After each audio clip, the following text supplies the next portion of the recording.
وہ کذالک الدعاء، تو امام صاحب دعا کے بارے میں فرماتے ہیں، پہلے دعائی کا ذکر کر کے، عام بیماریوں کا ذکر کر کے یا دم کا ذکر کر کے ابھی دعا کے بارے میں بات کر رہے ہیں کہ دعا یہ ناپسندیدہ چیز کو، مصیبت کو دور کرنے کے لیے جو چیز چاہیے، جو چیز مانگنی ہے، وہ مانگنے کے لیے سب سے بہترین ذریعہ ہے، سب سے طاقتور ذریعہ ہے، لیکن کبھی اس کا اثر نہیں ہوتا۔ کبھی وجہ کیا ہوتی ہے؟ کبھی جو چیز آپ مانگ رہے ہیں اس کو اللہ پسند نہیں کرتا، اس میں سرکشی ہوتی ہے، اور کبھی دل کی کمزوری کی وجہ سے توجہ نہیں ہے مانگتے ہوئے، مکمل توجہ دعا کے وقت بندے کی، جو مانگنے والا ہے، دعا کرنے والا ہے، اس کی نہیں ہے۔ جیسے ایک کمان ہے اور اس کی رسی ڈھیلی ہے، اس میں سے جب تیر پھینکیں گے تو وہ تیر دور نہیں جائے گا بلکہ قریب ہی جا کے گر جائے گا، کیونکہ تیر جو مارنے والی جس کمان سے تیر پھینک رہے ہیں وہی ڈھیلی ہے۔ تو مانگنے والا مانگ تو رہا ہے، دعا تو مانگ رہا ہے، لیکن مانگتے وقت اس کی دعا میں توجہ نہیں ہے، اور کبھی اس دعا کے مانگنے والے کی توجہ بھی ہوتی ہے، جو مانگ رہا ہے وہ چیز بھی صحیح ہے، لیکن کہیں رکاوٹ ہوتی ہے، وہ حرام کھانا ہو، وہ ظلم کرنا ہو، وہ دلوں کے اوپر جو میل جم جاتی ہے وہ ہو، دلوں کی غفلت ہو، وہ غافل دل ہو، لہو و لعب میں پڑے ہوئے دل ہو، تو دعا قبول نہیں ہوتی، یہ معنی آ جاتا ہے۔ ادعوا اللہ وانتم موقنون بالاجابہ، تم اللہ کو پکارو، اللہ سے مانگو اس حالت میں کہ تمہیں اللہ سے قبولیت کا یقین ہے کہ اللہ تمہاری بات کو قبول کرے گا۔ وَاعْلَمُوا، اور جان لو، ان اللہ لا يقبل دعاء من قلب لاہن، جان لو کہ اللہ ایسی دعا کو قبول نہیں کرتا جو ایسے دل سے کی جا رہی ہو جو غافل ہو، دل ہی غافل ہے، اس کی دعا اللہ قبول نہیں کرتا۔ پھر امام صاحب لکھتے ہیں فَهَذَا دَوَاءٌ نَافِعٌ،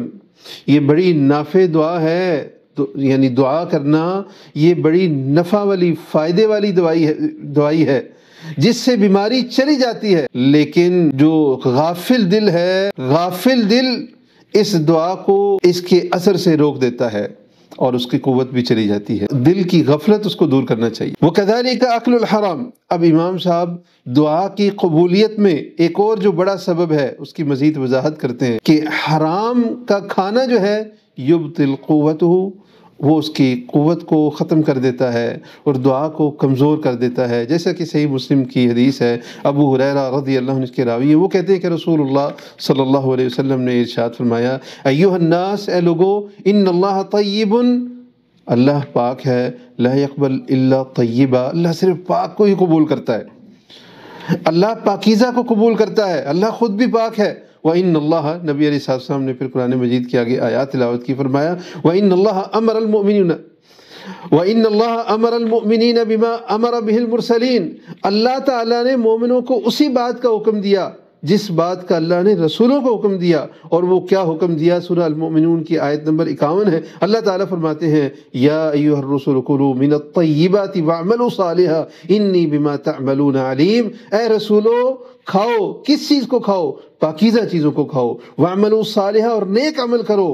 یقیناً میں جانتا ہوں، علم رکھتا ہوں جو تم عمل کرتے ہو۔ اور اللہ تعالیٰ سورہ البقرہ آیت نمبر 172 میں فرماتے ہیں مومنوں کو مخاطب کرتے ہوئے، یا ایھا الذین آمنوا، اے ایمان والو، کلوا من طیبات ما رزقناکم، وہ پاکیزہ چیزیں کھاؤ جو میں نے تمہیں رزق عطا کیا ہے، جو ہم نے تمہیں رزق عطا کیا ہے، اس میں سے پاکیزہ چیزیں کھاؤ۔ پھر نبی علیہ الصلوۃ والسلام نے اس بندے کا ذکر کیا جو طویل سفر کر کے آتا ہے اور اس کے بال بھی پرا گندہ ہیں، مٹی سے اٹا ہوا ہے، اور اپنے ہاتھ کو ایسے لمبا کر کے، یعنی ہاتھ پھیلا کے کہتا ہے یا ربی یا ربی، اے میرے رب، اے میرے رب، وَمَطْعَمُهُ حَرَامٌ وَمَشْرَبُهُ حَرَامٌ وَمَلْبَسُهُ حَرَامٌ وَغُذِيَ بِالْحَرَام، نبی علیہ السلام فرماتے ہیں کہ اس کا کھانا حرام کا، اس کا پینا حرام کا، اس کا لباس حرام کا، اور جس سے اس نے نشو و نما پائی وہ حرام کا، فَأَنَّىٰ يُسْتَجَابُ لِذَٰلِكَ، اس کی دعا کیسے قبول ہوگی؟ اس کی دعا کہاں قبول ہوگی؟ تو یہ بات اچھی طرح ذہن میں رکھنی چاہیے کہ دعا کی قبولیت میں دعا بیماری سے بچاتی ہے، ٹھیک کرتی ہے، مصیبت سے نکالتی ہے، شفا ہے اس میں، لیکن دعا کی قبولیت میں ایک بڑی رکاوٹ اکل حرام ہے، اس سے اپنے آپ کو بچانا چاہیے۔ امام ابن قیم رحمہ اللہ اس کے بعد کتاب الزہد سے ایک عبارت لے کے آتے ہیں کہ عبداللہ بن امام احمد کے بیٹے عبداللہ انہوں نے اپنے والد کی کتاب الزہد میں یہ بات لکھی، اسرائیلیات میں سے بنی اسرائیل کی ایک بات لکھی۔ وہ کیا بات لکھی کہ بنی اسرائیل کو ایک مصیبت آئی، اب وہ نکل گئے اپنے گھروں سے باہر۔ اللہ تعالیٰ نے ان کے نبی کی طرف وحی کی کہ تم کھلے میدان پہ نکل آئے ہو، لیکن اس وقت جیسے ان میں طریقہ تھا، کوئی مصیبت آتی، کوئی معاملہ ہوتا، جیسے بارش کی دعا کے لیے جاتے ہیں تو وہ بھی کھلے میدان میں سب اپنے بچوں کو بھی لے کے، خواتین کو بھی لے کے نکل جاتے اور دعا کرتے اللہ۔ تو اللہ تعالیٰ نے نبی کی طرف وحی کیا کی، تم میدان میں نکل تو آئے ہو لیکن تمہارے بدن ناپاک ہیں، تم میری طرف ہاتھ اٹھا کے مانگ رہے ہو، ہاتھ اٹھا رہے ہو، اور تمہارے ہاتھوں نے خون بہائے ہیں اور تم نے ان ہاتھوں کے ساتھ اپنے گھروں کو حرام سے بھر لیا۔ اب تو میرا غصہ ہے تمہارے اوپر، سخت غصے میں ہوں، اور تمہیں مجھ سے دوری کے علاوہ اور کوئی چیز نہیں، صرف تم مجھ سے دوری میں زیادہ ہو رہے ہو۔ تم نے حرام کمایا، حرام سے گھروں کو جمع کیا ہوا ہے، حرام کام کرتے ہو۔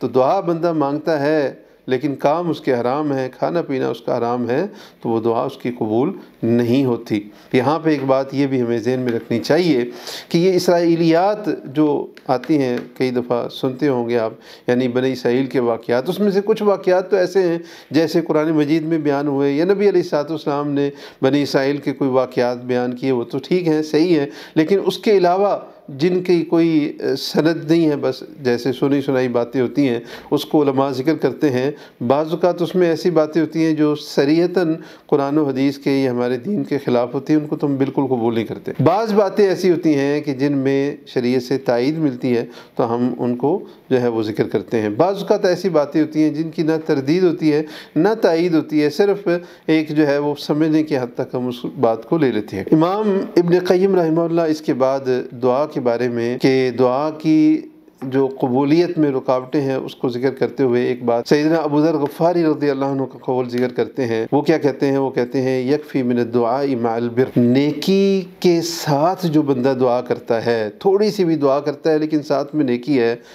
تو یہ دعا اتنی فائدہ دیتی ہے ما یکفی الطعام من الملح،